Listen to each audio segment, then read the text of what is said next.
श्री परीक्षित जी भगवती गंगा का तट पकड़ गया। भगवान सुखदेव जी तो कहते हैं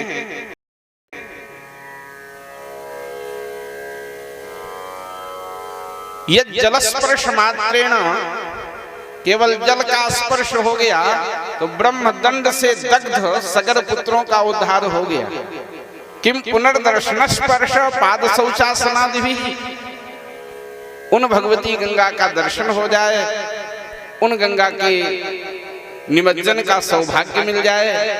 आज हमारे तीर्थराज प्रयाग में मौनी अमावस्या के महापर्व पर कितने लोग स्नान कर रहे हैं, अपार भीड़ लगी हुई है।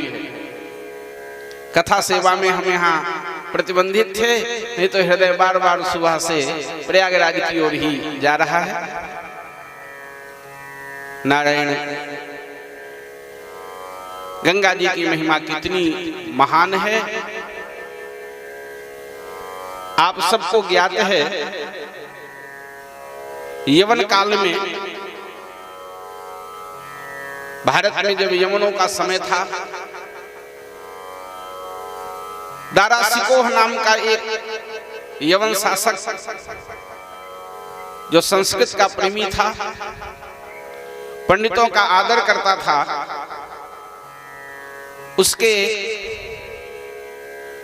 सभा में पंडित राज जगन्नाथ जी विराजते थे।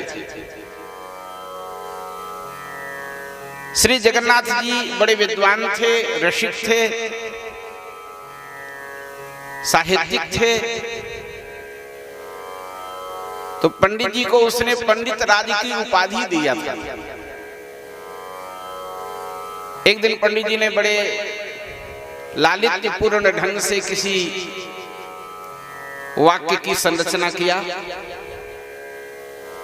दारासिकोह बड़ा खुश हो गया। पंडित जी, आज हम आप पर बहुत प्रसन्न हैं, आप हमसे जो चाहें सो मांग लें। पंडित जगन्नाथ जी ने कहा, राजन, आज तुम मेरे हृदय की बात कह दी है। मैं बहुत दिन से सोच रहा था किसी दिन तुम ये कहोगे जो चाहो सो ले लो। संकोच न करिए पंडित जी। तो पंडित राज जगन्नाथ जी ने कहा, नया से गजालिम, नया से गजालिम नवावाजिराजन न वित्ते सुचित्तम मदीयम कदापि। मुझे गज अलिम न याचे, अहम गज अलिम न याचे। मैं आपसे हाथियों का झुंड नहीं मांग रहा हूं। न याचे गजालिम नवावाजिराजन, मुझे घोड़ा भी नहीं चाहिए। धन में तो हमारा चित्त कभी जाता ही नहीं। न वित्ते सुचित्तम मदीयम कदापि। क्या चाहिए आपको? वहां कई लड़कियां कलश लिए हुए सिर पर आ रही थी। तो पंडित जी ने इशारा किया, इयम सुस्तनी। अब सब शब्दों का हम शाब्दिक अर्थ नहीं कर सकते, विद्वानों के लिए ग्राह्य है, वो स्वीकार कर लेंगे। इयम सुस्तनी मस्तकन्यस्त कुंभा लवंगी कुरंगी दृगंगी करो तू। पंडित जी ने कहा, ये जो कलश लिए हुए लड़कियां हैं, इनमें से जो लवंगी नाम की बेटी है, इसे आप समर्पित कर दीजिए। उसी की बेटी का नाम था लवंगी। अब वो कह करके फंस गया। बात का धनी था, अपनी पुत्री लवंगी का विवाह, सहजादी का विवाह उसने पंडित राज जी से कर दिया। लेकिन समाज तो समाज है। ब्राह्मण समाज ने पंडित राज जगन्नाथ जी को समाज से बहिष्कृत कर दिया।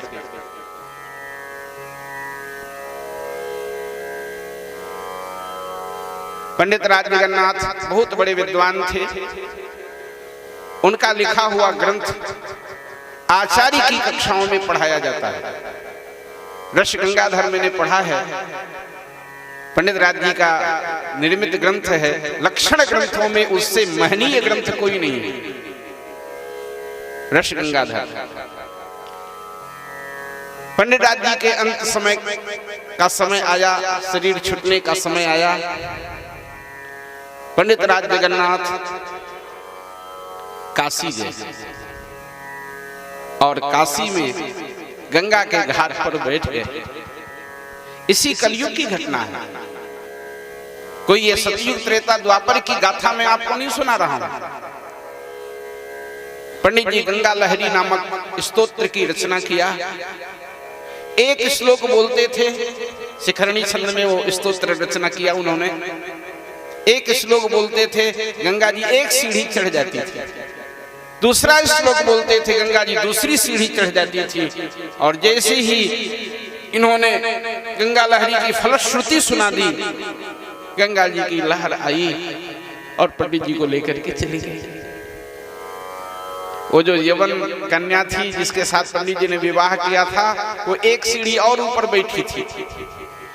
उसने हिंदी में कहा, बोले जिसको आपने संभाला ये तो आपका बेटा जग विदित है, लेकिन अगर आप मुझे भी संभाले तब वास्तव में आप जगत माता कही जाएंगी और मैं मानूंगी कि आप वास्तव में जगत माता हैं।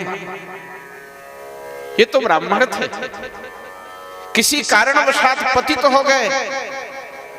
ये तो विद्वान थे, ये सरस्वती के वरद पुत्र थे। आपने इन्हें संभाला तो क्या संभाला, अगर मुझे संभालिए तब मैं मानूंगी कि वास्तव में आप जगत माता हैं। ऐसा कह करके उस यवन कन्या ने रुदन किया और भगवती गंगा की धार उठी और उसको भी अपने गोद में संभाल लिया। गंगा जी जैसी कल्याण करने वाली दूसरी और कौन हो सकती है। गंग सकल मुद मंगल मूला, सब सुख करनी हरनी सब सुख